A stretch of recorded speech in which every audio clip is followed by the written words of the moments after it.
Et rien ne pousse à ce qu'il aille prendre retraite. Pourquoi? Thierry Mosenepo, l'actualité dans le pays reste dominée par la loi de la Congolité, ce que certains commencent à refuser. Mais la loi Noël Tiani, portée aujourd'hui par les députés Nsingi Pouloulou, en croire cette loi-là, pour être candidat président de la République ou pour être responsable de certaines fonctions régaliennes dans le pays, il faut être congolais de père et de mère. Du coup, ça commence déjà à susciter un certain nombre de problèmes. Vous, Thierry Mosenepo, vous soutenez cette loi. Comment vous soutenez une loi que l'Église catholique et la plupart des Congolais considèrent des conflictogènes? Comment vous soutenez une loi qui exclurait certains autres Congolais de la joute électorale? D'abord, je vais vous corriger que ce n'est pas l'Église catholique, c'est le cardinal Fridolin Ambongo. L'Église catholique s'exprime au travers de sa conférence épiscopale. Et pour faire une digression, il y a ce qu'on appelle des positions qui peuvent paraître négatives, mais qui sont en vrai positives par rapport à la personne qui la porte. Et le cardinal Fridolin Ambongo, à une époque très récente, avait dit que les enseignants qui doivent tenir la craie dans les écoles conventionnées catholiques doivent être catholiques de foi. Personne n'a dit que c'était une ségrégation, mais c'est une ségrégation positive au vu de la vision prophétique et évangélique de l'Église catholique. Et quand il vous dit que la loi Tiani est une loi conflictogène, maintenant, je vais vous lui renvoyer à cette histoire. Maintenant, je vais vous répondre par rapport à la loi. Là, c'était une digression, mon cher Perrault. D'abord, je me demande comment les gens peuvent être si négatifs et traiter cette loi de la loi sur la congolité. On parle de congolité en référence à l'ivoirité, n'est-ce pas? L'ivoirité est venue d'où? L'ivoirité est venue du fait que, en Côte d'Ivoire, il y a eu suffisamment de débats pour dire que la plupart des habitants du Nord étaient en réalité des Burkinabés. Ce qui fait que Alassane Ouattara a été traité d'étranger par ses deux principaux rivaux qui sont Henri Konan Bédié et Laurent Gbagbo. C'est là qu'est né le terme ivoirité. C'était une question de doute sur la nationalité de quelqu'un. Mais lorsque je vois la réflexion du docteur Noël Tiani et je lis le projet de loi déposé par le député Nsingi, je me rends compte qu'on ne met pas en cause la nationalité de quelqu'un. Mais par contre, on protège la fonction président de la République de certaines pesanteurs. En excluant. S'il vous plaît, mon cher. Mais toute loi exclut.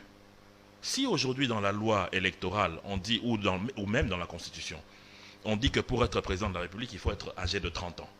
Donc un jeune homme de 29 ans est exclu. Les lois excluent. Ce n'est pas pour rien qu'ils sont des lois, c'est des lois spécifiques telles que la loi électorale. Ça exclut. Lorsqu'on dit que pour être candidat député, il faut soit avoir un diplôme universitaire ou avoir à présenter un document qui prouve que vous avez eu à travailler pendant 5 ans dans un domaine X ou Y. Donc ça exclut tous les autres gens qui n'ont pas été sur le banc de l'école. C'est une exclusion. Donc la loi de nature, quand c'est dans un domaine, ça exclut. Alors, lorsque maintenant on est en train de parler de la loi sur le fait qu'il faille être congolais de père et de mère pour être président de la République, j'entends certains amis dire non, mais la France, Nicolas Sarkozy a été hongrois, il a été président. Aux États-Unis, Barack Obama, un Kenyan, par son père, a été président de la République. Mais les lois sont confectionnées en fonction de l'historique de chaque pays.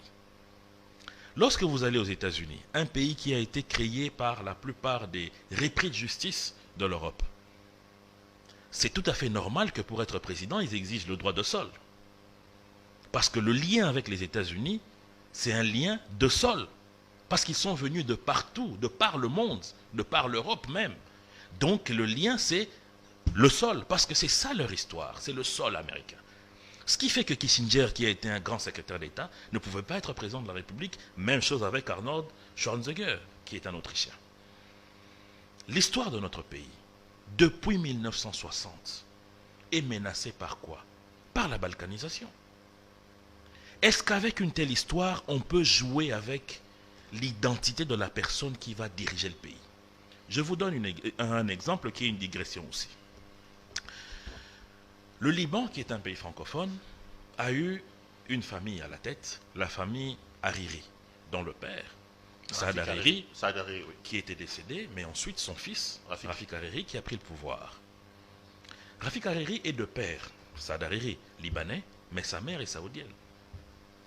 Lorsque l'Iran, qui a besoin de pouvoir étendre son influence géopolitique dans la sous-région, décide finalement de soutenir le Hezbollah, qui est chiite, pour influencer le gouvernement dans cette partie du pays. Ils veulent mettre la main sur le gouvernement libanais. L'Arabie Saoudite, qui est l'ennemi juré des chiites, donc de l'Iran, décide elle aussi d'apporter son influence dans ce pays.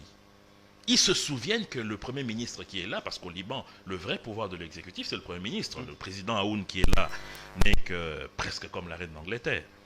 Qu'est-ce que l'Arabie Saoudite fait? Il convoque Rafik Hariri, dont la mère est saoudienne, et lui demande de démissionner depuis Riyad. Rappelez-vous que ça a créé un chamboulement politique terrible au Liban. Donc cette transnationalité, s'il faut appeler ça comme ça, est dangereuse pour des pays comme le nôtre. C'est-à-dire que cette loi ne vient pas remettre en question la nationalité de quiconque, mais ça protège la fonction de président de la République. Nous sommes le seul pays, mon cher ami, qui a connu une guerre sous-régionale comme celle qui s'est passée ici de 1998 à 2003, avec une menace terrible de balkaniser le pays. Mais la seule chance que nous avons eue, et je me rappelle à l'époque, j'ai posé la question à Louis Michel, à l'époque j'étais journaliste, qu'est-ce qu'il me dira? Il me dit, mon cher Thierry, je m'étonne, nous nous sommes retrouvés avec tous les chefs rebelles en Afrique du Sud, on leur a dit voilà, c'est l'occasion pour que les pans de votre pays que vous dirigez deviennent des nations. Tous ont refusé, parce que chacun avait un attachement à ce Congo, par sa mère et par son père. Il n'y a pas eu d'influence à gauche ni à droite. Aujourd'hui au Congo-Brazzaville, notre voisin d'en face ici, le président Sassou a eu du mal à pouvoir placer son fils, Christelle Nguesso, dans le gouvernement. Pourquoi? Parce que la plupart des Mboshi, qui est l'ethnie du président Sassou, refusent à Christelle Sassou, et même à Claudia d'ailleurs, de pouvoir avoir des positions dans ce pays. Pourquoi? Parce que leur mère est, eux là-bas disent zaïroise. Qu'est-ce qu'ils disent? Le jour où il y aura un conflit entre les deux pays, leur cœur va être balancé. Est-ce que c'est ce que nous souhaitons dans notre pays? Non. Alors, au lieu de discuter, rentrons dans les faits. D'abord, l'histoire de notre pays nous interdit de blaguer avec ce poste de président de la République. Parce qu'on peut beau dire que le vrai pouvoir, c'est le Premier ministre et tout ça, mais dans les faits, dans notre pays, c'est le président de la République. Regardez le président Félix Tshisekedi. S'il a réussi à bouleverser le FCC, c'est parce qu'il est président de la République, dont les vrais pouvoirs sont détenus par le président de la République, qui est le vrai chef de l'exécutif dans notre pays. Maintenant, quand les gens sont en train de dire que il ne faut pas que cette loi soit là, ce n'est pas le moment, c'est quel moment alors? C'est une question d'opportunité. Même sur le plan, s'il vous plaît, même sur le plan démocratique, à moins que nous ne nous interdisions la réflexion dans ce pays, même sur le plan démocratique, on ne peut pas interdire à un citoyen de réfléchir. Ton ami, qui est aussi un ami à moi, Joël Kadenanga, que j'apprécie beaucoup, a initié un projet de loi sur le renforcement de la loi sur la liberté de la presse de 1996. Est-ce qu'on lui a dit que ce n'est pas le moment, il faut d'abord laisser, ce n'est pas l'opportunité? Non. La réflexion intellectuelle qui puisse apporter un débat intellectuel plutôt que passionnel est important dans un pays. Et je pense qu'on ne peut pas arracher cette liberté de penser à un individu. Maintenant, venons-en à cette façon de voler maligne, une façon maligne de traîner le président de la République dans un tel débat. Non, mais parce qu'effectivement, il commence de plus en plus à donner l'impression que c'est le président dans les cas des laboratoires pour mettre hors d'état, hors course M. Moïse Katumbi. Mon cher frère, c'est ça. On sait que ça. C'est là, justement. Mon cher frère, c'est ça le parlais de la question d'opportunité. L'opportunité, c'est qu'on sait que 2023 arrive en vitesse et que parmi les challengers les plus sérieux de M. Tshisekedi se trouve un certain Katumbi. Mon cher on frère, sait que son père n'est pas congolais d'origine, il faut l'écarter et on met en place des lois. C'est ça le défaut lorsque l'on veut individualiser le débat. Il ne faut pas le faire, c'est un danger. Parce que si vous le faites, c'est qu'aucune loi ne passera dans ce pays. Pourquoi? Moi, mon grand-père n'a pas étudié. Mais c'est un monsieur qui était plein de sagesse. Vous allez faire une loi où vous dites que pour être député national, il faut avoir étudié 5 ans. Donc vous excluez mon grand-père. Si c'est ça le débat qu'on doit mener, alors allons-y. Si aujourd'hui vous faites une loi pour que le président du CESAC soit quelqu'un qui sorte de la corporation, donc nous qui ne sommes pas de la corporation, nous n'avons pas le droit, c'est qu'alors aucune loi ne passera dans ce pays, si on doit individualiser. Parce qu'en individualisant, nous trouverons toujours des exceptions qui sont frappées par l'interdiction de cette loi. Est-ce que c'est ce qu'on veut? C'est une société pareille qu'on veut. Qu'à chaque fois qu'on veut faire une loi, on regarde, bon, qui est exclu? Ce n'est pas ça une loi, ce n'est pas ça une démocratie. Et le président de la République, qui a permis à ce que notre frère Moïse Katumbi puisse revenir ici, qui a permis à ce qu'il ait un passeport, voudrait cette fois-ci l'exclure par le truchement d'une loi. Donc M. Noël Tsiani est tellement idiot que de lui-même il ne peut pas penser, il faut qu'on puisse travailler son subconscient par quelqu'un. En politique, on connaît comment ça se passe. Donc aujourd'hui pour vous, M. Arnold Schwarzenegger se dit un paria de la société américaine parce qu'il n'a pas droit à être candidat président de la République, parce qu'il n'est pas né de sol aux États-Unis. Vous comprenez que c'est un débat ridicule.